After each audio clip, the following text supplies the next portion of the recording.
the West has been doing is providing Ukraine with lots of air defense systems. For example, the Patriot weapon system, which is incredibly effective at taking out cruise and ballistic missiles. So although Russia has been thrown lots of missiles at Kyiv and other parts of the capital, the Ukrainians are much better at shooting them down. And that's creating a conundrum for President Putin. Hello and welcome to Frontline for Times Radio. I'm James Hansen, and today we're talking about the latest in the war in Ukraine with former fighter pilot, military analyst and co-host of the Red Matrix podcast, Sean Bell. Sean, welcome back to Frontline. James, good morning to you. How are you? I'm very well, thank you. First of all, I just wonder if you can give us your summary of where you think we are now in this war as we approach the end of 2023. Well, yeah, that's a simple question, and there's a very long answer. I think grand strategically, back in September of 22, Ukraine managed to liberate about 12,000 square kilometers of land around Kharkiv, and in effect showed the West that given the tools, Ukraine could push Russia back. And over last winter, what happened is that loads and loads of materiel, tanks, if you remember, ammunition, training, money flowed into Ukraine in a much anticipated spring offensive. And this year, bluntly, despite the spring offensive starting late, not a lot's moved on the front line. And I think we can get drawn into the tactical details, and there are lots of them. But the West is left asking, is this a winnable war for Ukraine? Why would they continue to provide support? And you can see President Putin's confidence rising by every day as he watches the West vacillate about whether or not to continue supporting. So I think it's not been a good year for President Zelensky, but of course there's everything still to play for. What about the argument though, Sean, that this is very much a winnable war, provided Ukraine receives the support it needs, and that might mean further support on what it's received already. We've spoken many times on Frontline to General Philip Breedlove. He is insisting that if Ukraine had the air power and was able to dominate airspace, then actually that would allow it to win this war. I think I am, as a former fighter pilot myself, I am a keen advocate of air power. It is a vital element on the battlefield, and I have little doubt that if NATO's air power was to get involved, this will be a very different outcome, a very, very different outcome. But bluntly, Ukraine is not in NATO. NATO will not get involved in supporting Ukraine. The individual members of NATO might do, but there has been no appetite, and there continues to be little appetite for the West to put soldiers on the ground, to put combatants in theatre, and therefore, unless you give Ukraine the aircraft, then they won't have air power. And again, it's a difficult concept to understand. But even if I put 100 F-16s on the park outside Kyiv and gave them to President Zelensky, they would not be able to operate them effectively. They wouldn't have the logistics support. They wouldn't know how to use the weapons properly or the defensive aids. Russia would make short shrift of them. So unless the only air power conversation is one in which the West actually contributes its air power, including its pilots, including its support, and to date, I see very limited appetite for that at all. And turning to your main point, I think, is that give us the tools and we can prevail. Unfortunately, what the West is doing and saying, you said that last year. We provided everything that you asked for, pretty much, including the West was not comfortable about providing battle tanks, if you remember. Rishi Sunak eventually said, no, we'll provide Challenger 2s. That opened the door for Leopard 2s to be provided in some quantities. And even the Americans eventually relented, although we've yet to see how many of their tanks have actually made it through to the battlefield. But even with all that support, nothing very much moved on the front line. There was a huge number of casualties. If reports are to be believed, Russia's now suffered 300,000 casualties, 100,000 dead. Into context, that's bigger than our whole British army put together. That is a huge number of people lost. And therefore, what difference would have to be made to Western support to enable Ukraine to actually prevail? Because the bottom line of this is Ukraine is the David to Russia's Goliath. And it was hoped that Western high-tech weapons would make the difference. They have undoubtedly turned the tide in favour of Ukraine. But how much longer does this war have to go on? How many more lives have to be lost? And is there a solution where ultimately Ukraine can prevail? And I think part of that issue is, what does good look like from Ukraine? And if you look at the extremes of that, which is liberating Crimea and taking over the Donbass, Russia is not about to let go of Crimea. Sevastopol is a strategically important port. It has been for hundreds of years. And if you look at the history of how Ukraine ended up in control of it, I think a lot of the West would have a degree of sympathy that Russia has a claim to it. I'm not saying it's right or wrong, but a claim. Well, let's talk about Crimea, because it was interesting in a press conference this week, President Zelensky saying for him, victory includes absolutely recapturing Crimea. Do you think, leaving aside the politics of it, because a lot of people say if you had a negotiated peace settlement, Crimea would have to be on the table, but just looking at the military tactics of it, do you think Ukraine has the capacity to take Crimea? Given the success they've had in reducing the capacity of the Black Sea Fleet, for example. The short answer is no. If you look at the region, Crimea was fought over at the end of the Second World War.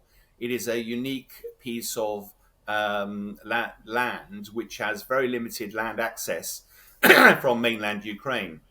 So you'd have to do a pretty impressive amphibious assault as well as a highly attritional land attack.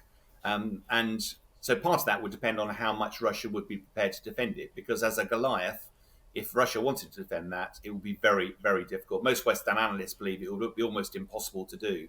So on the amphibious side, Ukraine hasn't got a navy. Yes, it's terrorized the Russian navy, and we can come on to how it's done that and sort of rocks the whole boat about what the role of a main navy would be in the future conflicts, given the fact that Ukraine doesn't have one and it still managed to neuter Russia's.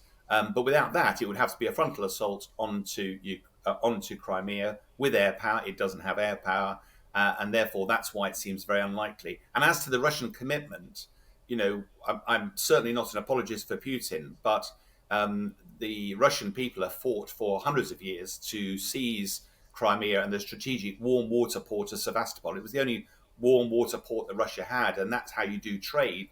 90% of the world's trade goes by the oceans, and therefore it's really important for Russia to have Sevastopol. It was only back in, I think it was 1954, that the then President Khrushchev gave Crimea to Ukraine for administrative purposes. Ukraine was a county of the former Soviet Union, so it was purely that the fresh water for Crimea, the electricity from Crimea, all came from Ukraine, this province of the former Soviet Union. Therefore, administratively, it made sense for it to be owned by Ukraine. And it was only when, at the end of the Cold War, where Ukraine suddenly became an independent country, suddenly it was controlling Crimea, and Russia very nearly went to war with Ukraine about Crimea, and there was a deal done at the time.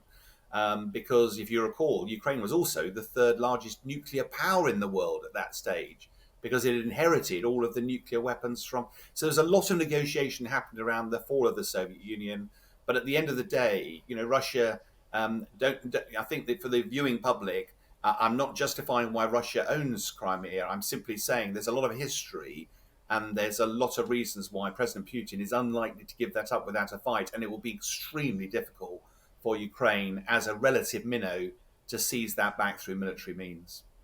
Just to go back, Sean, to the issue of Western military aid, and I absolutely hear what you're saying, that the West has provided a lot of military support so far. But if President Zelensky was sitting here, whilst being very grateful for that support, he would point out, for example, that the EU has been routinely missing its target of providing 1 million shells a year. Basic ammunition on the front line. You speak to Ukrainian soldiers, they say that's what they are missing the most. As a result, they're husbanding their resources quite a lot. Surely there is more that the West can be doing. I think there's always more that the West could be doing. I think your point about ammunition is entirely fair, and that's part of that is how do you spin up your defence industrial base. Without going into too much of the detail, it's also worth pointing out that obviously Ukraine started the war with former Soviet Union kit, and that's very different than NATO kit. So, for example, artillery, we use 155 millimeter shells. The Russians used to use 152 millimeter shells. Now, it sounds pretty close, but you can't put one shell in the other. And therefore, all of Ukraine's equipment for firing artillery was a shell which they had very limited supplies of. So ideally, you'd provide them with loads more of those shells. where would the West source 152 millimeter shells? Now, there are all sorts of arrangements going on to try to encourage production of those in Western sympathetic countries, but you can imagine that's not easy. On the 155 millimeter shells, they take some time to produce. What's happened up to now is they've been taken out of war stocks, but inevitably our war stocks in the West have been diminished, and that increases the risk to Western society. So you can only really have a sustainable future by ramping up production. And of course, most of the factories are there to produce a few shells, not a million a year. The rate of consumption is just outrageous. The one thing I would also point out, though, when we're looking at things like shells, is that at the start of the war, Russia would just fire backwards and forwards with Ukraine. The advantage of Western technology is that the West has provided counter battery radar. Now, that's technology, which means that when a Ukrainian artillery piece now sees a round coming towards it, the radar can quickly work out where that round has come from, accurately trigonometry check, provide a grid reference, now aim the gun directly at that piece of ordnance. Now, it's not guided munitions, but it's pretty close.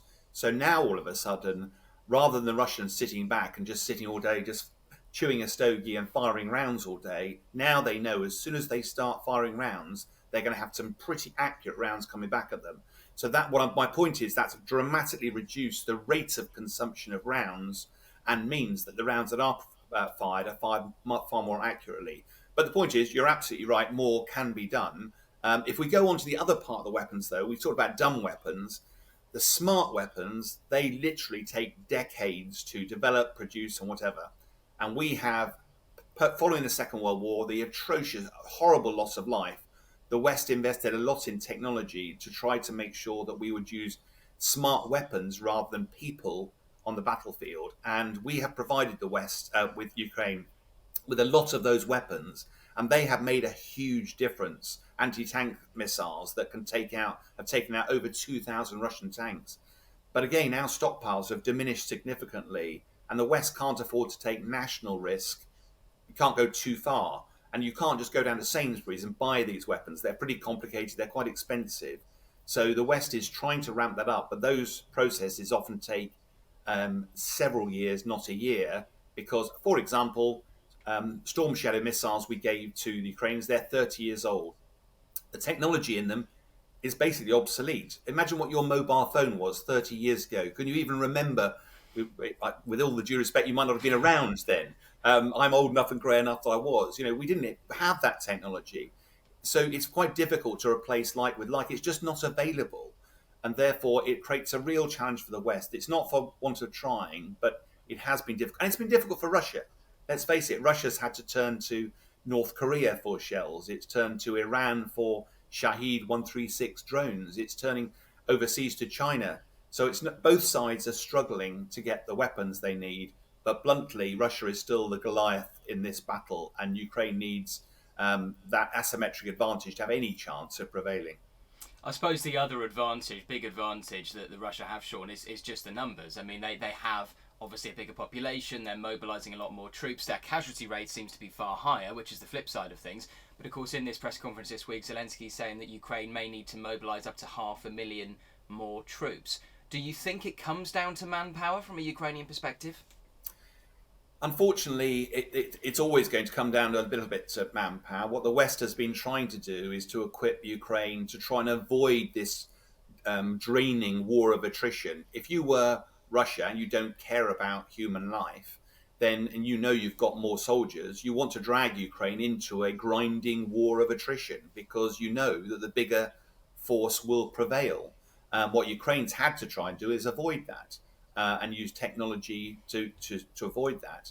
And we saw in Bakhmut, if you remember, the Wagner group, they lost 30,000 soldiers because it was a grinding war through the middle of the city. They used convicts because Putin judged that there'd be less public concern of convicts dying than their mobilized forces. But what's been interesting, the battle in the east at the moment around Avdiivka, which is the fight for Bakhmut, at the height of the Bakhmut fighting, Russia was losing about 700 soldiers a day.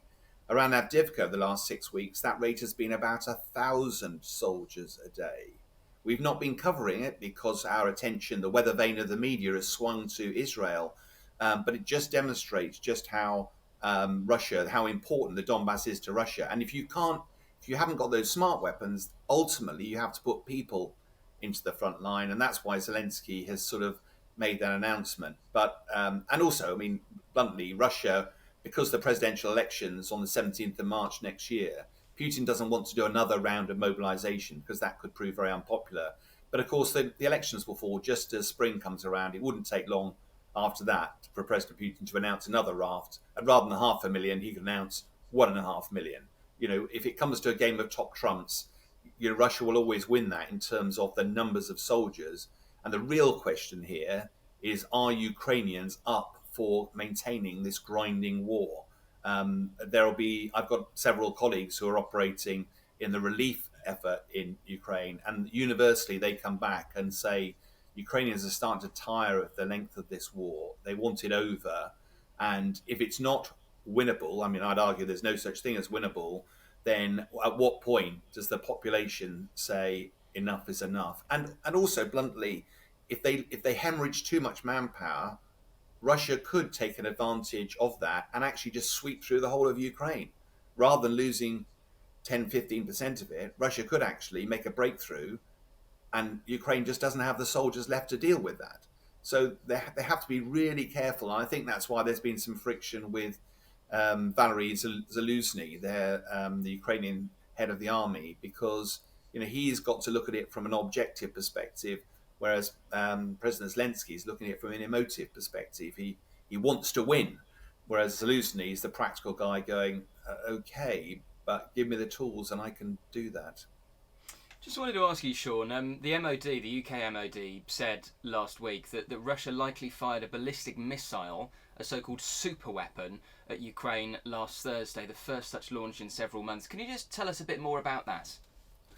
Yeah, I mean, we've got to set this into context. First of all, cruise missiles, ballistic missiles are very expensive. They're north of £1 million a time, so you don't have that many of them. Now, Russia had loads of them, but it has been using them at a ferocious rate. And there's lots of reports that they were running out of those missiles. Now, they've got a defence industrial base that's starting to churn them out again. And if you were a military guy advising Putin, you'd probably turn around and say, last year we targeted Ukraine's energy infrastructure, make life as miserable as possible for Ukrainians over the winter. And we're waiting for that to start again this year. Now, it felt like, I think it was 79 days of gap between Russia using ballistic missiles, and then they started up again. And almost certainly that was a surge to try to target energy infrastructure with new weapons because they've been getting their factories to churn them out. But the cover story here is that they are very short of those weapons. And bizarrely, what the West has been doing is providing Ukraine with lots of air defense systems. For example, the Patriot weapon system, which is incredibly effective at taking out cruise and ballistic missiles. So although Russia has been thrown lots of missiles at Kyiv and other parts of the capital, the Ukrainians are much better at shooting them down. And that's creating a conundrum for President Putin. The challenge, of course, is that if you take out a cruise missile or a ballistic missile, it's going pretty fast. These things are normally traveling at several thousand miles an hour. So the kinetic energy of the wreckage will often do a lot of destruction on the ground. And if the warhead survives to the ground, it will still explode and cause carnage. What it won't do is almost certainly won't hit its intended target.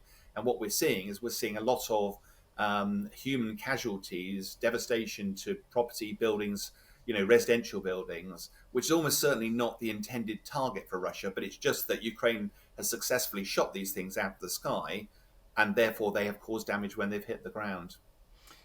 Would you say, Sean, that Ukraine's air defences are better equipped to deal with Russia targeting energy infrastructure this winter? I mean, so far we haven't seen the blackouts of last winter, for example. Well, I think it's a combination of things. One of which there's no doubt that air defence systems are better, but it's also Russia's been running out of the tools to do it. We've heard a lot about the Shahed 136 drones that were brought in from Iran. Now they're 100, 120 miles an hour. They're not difficult to shoot down, but they're only $20,000 a pop. whereas a Patriot missile system is well over $1 million a pop. So you don't want to use Patriot missiles to shoot down Shahed 136 drones. Whereas drones are relatively simple. If you lie on your back with a machine gun pointing to the sky and shoot in front of the drone, you'll probably take it out of the sky. What Ukraine's been much more effective about is matching its responses to the missiles coming in, but also the fact that Russia has significantly fewer of these missiles available. So it seems to be a combination of the two that's meant that Ukraine is much better prepared to protect against Russian attacks. In recent weeks, we've seen Vladimir Putin be a lot more publicly bullish in terms of his language that he's been using in relation to the war. Obviously, he will be relishing the discussions in the West about continued military aid. I mean, he's been using language like retaliating against NATO for a new defence agreement between the US and Finland. He says that Russia's upgrading its nuclear arsenal and keeping its strategic forces at the highest level of readiness. He's accused the West of waging a hybrid war against it. How seriously should we take this language, or how much do you think is just coming up to the presidential election and Putin trying to present a certain face to the Russian people? Yeah, James, that's a great question. I think that it's D, all of the above. It is undoubtedly the presidential elections are part of this. Grand strategically, Putin might have worried that the spring offensive might have been an embarrassment for Russia, but the front lines haven't really moved, and therefore, I suspect, his growing confidence is that actually, if you couldn't do it then, you're not going to be able to do it, and he's therefore be able to criticise the West. In terms of the threats, I think we've always got to be a little bit careful. I know that as soon as the nuclear threat comes up, people get paranoid. Now, I've got lots of grey hairs. I lived through the Cold War. I was part of the front line of the Cold War, where we expected nuclear Armageddon, this mutually assured destruction, almost any time. We're not in that space now. Putin has been investing in his nuclear arsenal, but there has been no sign whatsoever of them escalating their readiness. Nuclear weapons are not, you don't have them sat in the backyard, press a button, off they go. You have to marry the nuclear warhead to the missile. There's lots of processes that go through that gradually ramp up your readiness state. You'll recall the Americans have DEFCON, defense sort of coordinated, and it was only through there's very rarely in crisis where actually they've actually ramped that up, and DEFCON 5 is the lowest. It goes up to DEFCON 1. We got up to DEFCON 2, I think, back in 1962. But we've never got anywhere close to that since. And so whilst the public is not used to that rhetoric, Russia, what in effect it's doing is saying, and don't get emboldened, NATO. Don't think that I'm weak because I've lost 2,000 tanks and I've lost a lot of my military. Don't think this is an opportunity to come in and sort out Russia, because I'm bristling with threats. And that's his paranoia about NATO actually invading his country, and all he's doing is demonstrating not only to the West but also domestic audience, don't try it. You might think we're weak militarily now, and I think part of that is, if I may just expand where I think there's a difference here. At the start of the conflict, Ukraine wanted to get rid of Russia from its soil, and the West was paranoid that this invasion might spread to Europe. Let's face it, we've had a couple of times in the last 100 years when that has happened. If you look today, the objectives for Ukraine haven't really changed. It's to liberate its country. But from the West's perspective, is Russia still the same threat to Europe as it was when it first came in? And the answer is firmly no. Most military analysts believe it will be at least a decade before Russia can rebuild its military forces to present a credible threat to another country outside Ukraine. It's just lost so much kit, so much equipment, so many seasoned soldiers, and therefore, from a West perspective, why would we continue to stay involved in the fight? Now, I'm being deliberately, polarizing for effect, but there's undoubtedly a conversation going on at the moment that says Ukraine's not a member of NATO, Russia is no longer a threat. If we continue to support this war, the danger is Ukraine just loses more and more soldiers, becomes weaker and weaker, which provides an emboldened Russia, whereas actually, is it the time to negotiate? And if you look at it through that lens, if Russia was prepared to negotiate, it would not be prepared to negotiate from a position of weakness. So it would start to play lots of its cards out there. I've got very substantial nuclear arsenal. The West has been unsuccessful. I'm going to damage NATO for the Finland. So it would puff its chest out, ready to make sure that come those negotiations, it wasn't negotiating from a position of weakness. But isn't that the point? I mean, I absolutely hear what you say about the West's objectives. However, let's say you had a negotiated peace settlement that included Russia keeping its occupied land in Ukraine. Putin would sell that and view it as a win.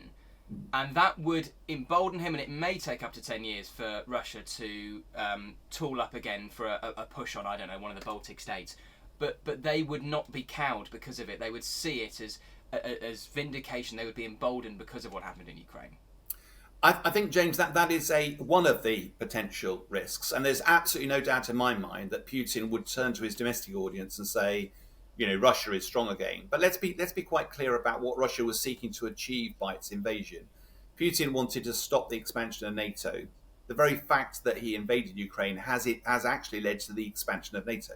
He wanted to make Russia great again economically. Its sanctions, its economy has taken a massive nosedive.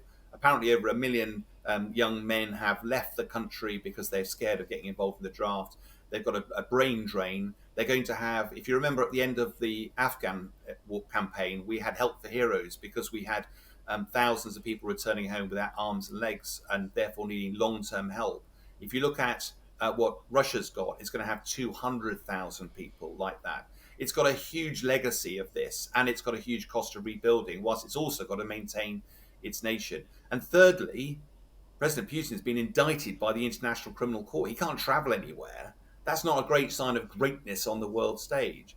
So I think many of the global leaders see that Russia may have tactically won, but strategically lost as a result of its invasion.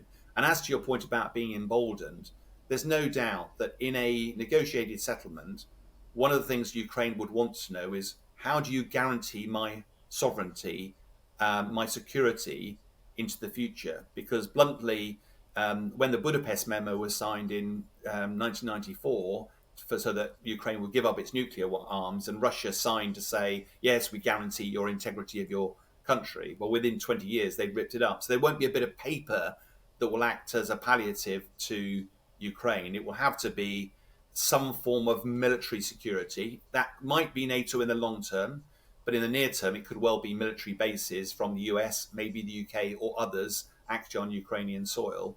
And the other thing that Ukraine will need is to rebuild. The rebuilding costs will be hundreds of billions. Where will that money come from?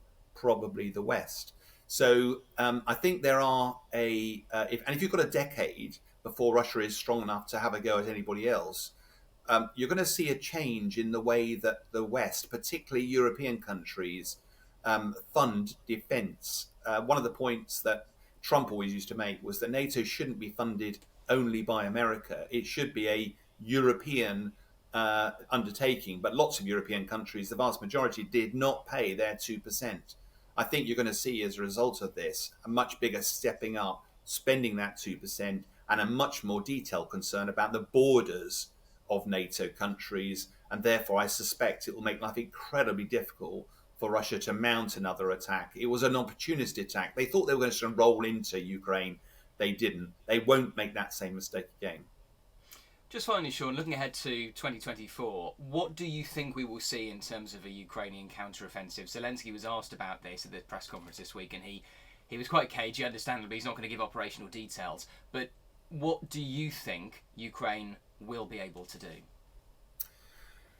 Well, the trouble is, it's like another great question. Part of the challenge here is that from Zelensky's perspective, as a global leader, he's got to be inspiring his people. He's got to give them hope, and that's what he's doing. Rally round, continue to press. We will prevail in the end. The problem is he's on an increasingly small island of people who believe that is possible. There is no doubt that publicly, political leaders will continue to exude support for Ukraine's position. But I think what's fascinating is that both in this country, but also in the US, I mean, if it's true, one of the recent polls in the US said 70% of the population of the US did not support continuing pouring aid in. And whatever we may feel, we live in democratic countries, and and therefore the will of the people in this country. We've got an NHS on its knees. We've got a cost of living crisis. There's lots of people starting to say, look, can we afford to keep perpetuating a war like this? And of course, the oxygen of the media has swung away from Ukraine and to Israel. Now, so part of the answer to your question is, when does Israel get solved? Because then it allows the weather vane to swing back. Putin is going to have even longer over the winter to prepare his defences for whatever might be thrown at them next year. Arguably, it was easier to do a counteroffensive last year than it is today because there's more established front lines. And I do think it's going to be increasingly difficult for President Zelensky. Both sides have been massively denuded in terms of their military capability. So I think you end up with almost a frozen campaign. Yes, there could still be fighting. Is there the potential for a significant breakthrough? Maybe, but it looks increasingly unlikely. And if you start looking then at the sort of drone attacks, the attacks on the they are all in a way symptoms. They're not the disease. They are irritating to Putin, but they're not going to win the war. They're like wasps at a picnic. They're irritating, but they're not going to stop you necessarily having the picnic. So I think it's difficult times for President Zelensky. I think the funding, some of it will get unlocked from the US, some of it will get unlocked from the Europeans. But why is that getting locked? It's getting locked because of a increasing nervousness in the West about what's achievable, and what Zelensky needs is more, not less, if he's to make a breakthrough. So I do think I feel somewhat pessimistic about the military options, but I've always been of the view that there's never a military solution to these things. Having invaded, Russia is now got to be made to pay on the global stage for this act, but it'll be very difficult for Ukraine to liberate all its territory. Might be possible, but I have to say, from a purely military perspective, I'm relatively downbeat about the prospects of that in the coming year. Sean, always appreciate your time. Thank you so much for joining us today on Frontline. Welcome. Thank you for watching this episode of Frontline for Times Radio. For more on the war in Ukraine, subscribe to the Times Radio YouTube channel. Listen to Times Radio on your digital radio, or you can read the Times online with your digital subscription or in print. Thank you and goodbye.